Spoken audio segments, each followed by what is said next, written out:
4. Real physical book. I think the rest are physical books.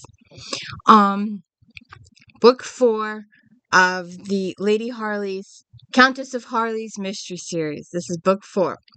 And imagine you are engaged to be married, and days before your engagement party, this woman comes and says, "You can't marry him.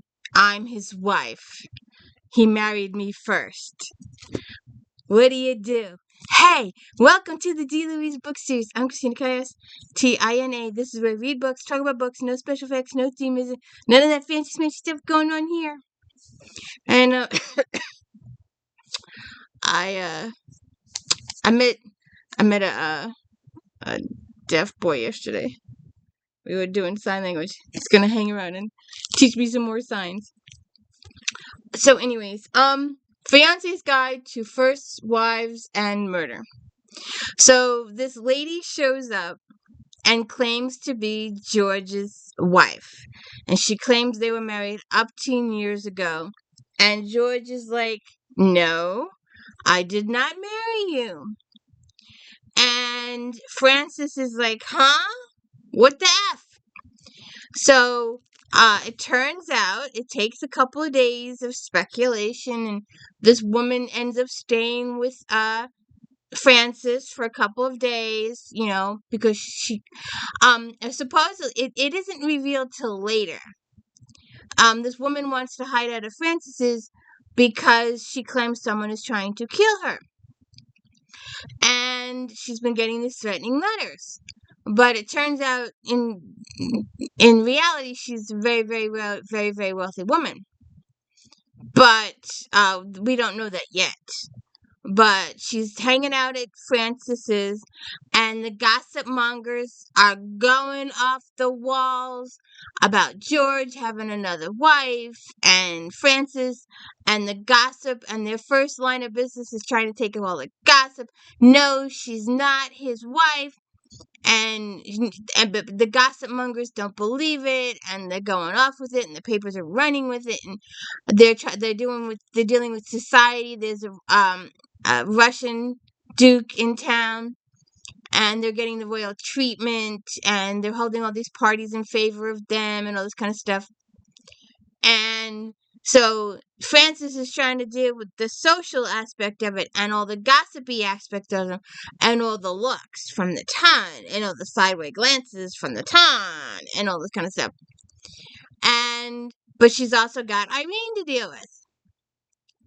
And then Bradmore, our spy guy from the last book, who was living at his aunt's house, and his aunt knew about it, but he was claiming the aunt was in residence, and she wasn't in residence, she was in London for his cover.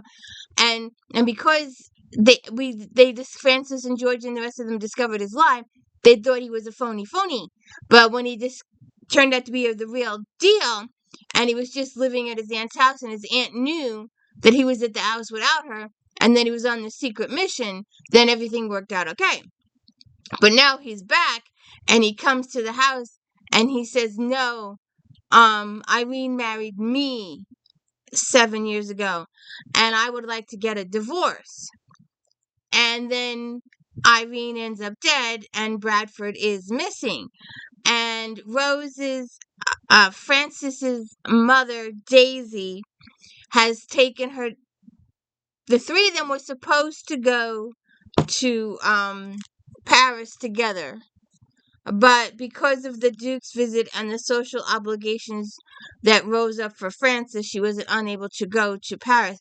So her mother, Daisy, and her daughter Rose go to Paris to pick out gowns and stuff for the engagement party, etc. all. And her mother is not writing her letters. Her mother is sending telegrams. And usually during this time period, when you get a telegram, it's really bad news. But her mother is spending lots of money on full-page telegrams. And in one of the telegrams, her mother says Bradmore came by. So Inspector Delaney, our good friend Inspector Delaney, who likes working with, not as good as in the other books. And if you haven't checked out my If Then on Friday, please go check that out if they're on the Gilded Age, because this book was added to my Gilded Age pile. I didn't know about it until I found it the other day, and now I'm binging the series, and it spurred, like, you know what, this reminds me of that one, and that one, and that one, and that one. So I did an if then on Friday, and so I added this book to the pile of if thens that I didn't, Gilded Age, that I didn't know existed. The things you discover walking around a bookstore. But anyways, so Inspector Delaney, who's helping them with the case, and because Irene was murdered in Francis's backyard, and of course George is a suspect because the whole world thinks that he was trying to shut her up because he was her husband and he wanted to marry Francis, and the ton again with the gossip mongers and the gossip mongers, but that's not true. So they tried to spread the word that no, George wasn't the husband, Bradmore was the husband. And when it turns out that Irene is very wealthy, it turns out Bradmore is going to inherit her wealth because he's her husband. But Inspector Delaney runs off to Paris and arrests Bradmore in Paris and brings him back to London. And Bradmore shows him the wedding. That the reason he went to Paris was to get the wedding certificate to prove that he was Irene's husband, so he could proceed with the divorce. And we don't see much of Bradmore after that point. He gets sent to Newgate, and we assume he gets released, but we didn't see him after that incident. He kind of gets pushed aside. And then we have Alicia. If you didn't know Alicia from the first book or the second book or the third book, when Francis's husband died, he died in Alicia's bed, his mistress. And Alicia woke up Francis in the middle of the night and go, "Hey, look, your husband just died in my bed. And we don't want the gossip mongers to know he died in my bed. And I don't want my husband to know he died in my bed. So we're going to pack him up and move him back to your bed. And then we're going to get George to do it." Fiona's brother George, who is now Francis's fiancé. So Alicia shows up and says that her husband they've been having, you can sleep with you, one of those open marriages. You can sleep what you want, and I'm going to sleep what I want, and we'll stay married, and we'll ignore each other's indiscretions as long as the public doesn't find out. Well, Alicia had one where the public found out, and her husband just went off the walls, and he decided that he's going to send his wife to the country for an extended period of time. So Alicia comes to Francis and says, "Francis, you've got to my daughter's going to be 18. She's going to be making a come out. You got to do all this stuff for me." So Francis agrees to that. But then when all this other gossipy stuff comes along and all this stuff of accusation and murder comes along, Alicia's husband's like, "Nope, nope, nope, nope. My daughter's not going to be associated with those murdered peoples." And then we also have Mr. Mosley, our newspaper guy, make a couple appearances. And a couple other My Gilded Ages books, we do work with the press in a couple of the other Gilded Age books. So it's becoming a little joint thing here, working with an inspector and working with the newspapers. A couple other books do that too. I've got my gal pal over here. The reviews for these are coming up or just passed. They were up the other day. Love these books.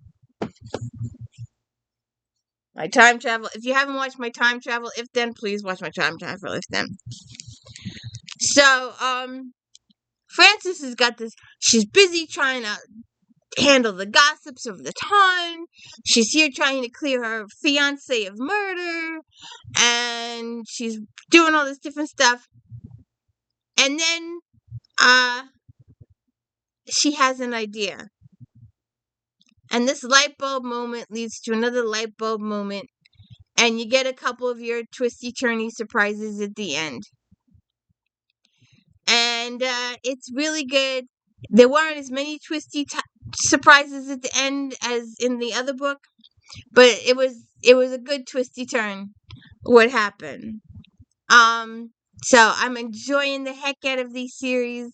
I'm gonna run through them. I have a brand new book in my Eve Dallas series that showed up the other day, and I'm waiting because I want to finish these first. And don't forget Eve Dallas Saturdays. She's a lieutenant in the New York Police and Security Department, and we're spoiling characters this year. The first year we did it, it's all in the in-depth D. Louise book series. I reviewed all the books. You can go through all the review videos, and then come back and join me for all the character spoilization videos. I enjoy the heck out of this book. I enjoy sharing them with you. Also, check unboxing on Sunday. I do not know what's in those boxes until I open them up. And then we divide up the books and we send them off to charities. I do not keep those books. They're here 72 hours or less. And if then Fridays, Star Trek Voyager recap Fridays, and Flashback Monday, which is slowly coming to the present. If anybody has any ideas, let me know on what to do for Flashback Monday. Enjoy the heck out of this series. Have a good one.